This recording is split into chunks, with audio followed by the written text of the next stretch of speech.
Hi folks, welcome back to Physics with Captain Rod. I'm making this video here to help you understand a little bit about the minus sign in a general gravitational potential energy term.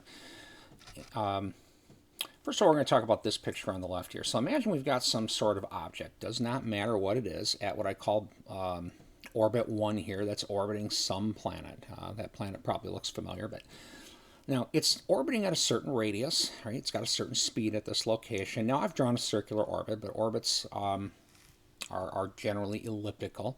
Even the best case ellipticals, only approximately circular. But I like to draw circular orbits because it just makes the pictures look so nice. It's not important that this be circular for this discussion. Now, this object here, the total energy can be written as the sum of the potential and kinetic energy terms. The potential energy term is minus big G, big M, little m over r, and the kinetic energy term, as always, 1/2 mv squared. Now, again, you'll notice that this thing's negative.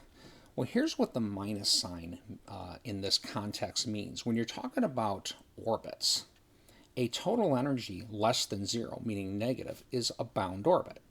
So that means that, this planet right here, or whatever this is, it's in a bound orbit with respect to this planet. And therefore it has a total energy that's negative. I'll give you an example, one that's not here in a minute. If we had some sort of object here that has somehow gotten removed, basically it's gone, but not moving very, very fast, it would have a total energy of approximately 0. So 0 is kind of the cutoff number. As the orbit of an object gets larger and larger and larger compared to the original here, it's heading towards a total energy of 0. Once the object breaks that barrier, it's free to leave. Now, if you had an energy approximately 0, I put right here, it's free to leave slowly because it wouldn't have much kinetic energy left. If this object left with a pretty high total energy, that's positive and a big number, it could leave quite a bit faster. An example of an object in orbit that's unbound, well, last year, I think it was summer of 18, an asteroid came flying in towards our solar system. And it was known, I can't remember the name of it, I can't remember the name it was given, but it was a pretty controversial thing that was talked about in the science community for quite a long time.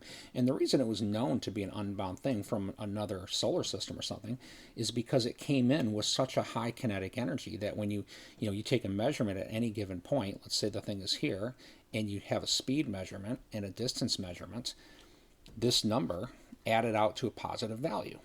And that's an example of an unbound orbit, or what's called a hyperbolic orbit. That object went off into space, never to return.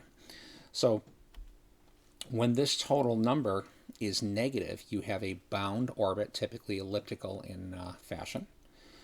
When this total is approximately 0, you've removed the object from the gravitational influence of the planet, but not moving very fast. And then when this total object is when the total energy is positive, it means this object's free to leave and go at a reasonable speed. In the context of orbit, that means it's got a hyperbolic orbit.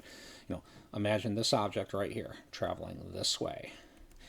And we take a speed measurement and a potential energy measurement based on this distance. Add these up, you get some positive number. It means this thing's going to do something like this and leave. And this shape is what we call a hyperbola. This would actually be half of a hyperbola. But anyway, let me talk a little bit about how these numbers can be changed. So let's say we got this object here and we want to somehow increase it to a higher orbit.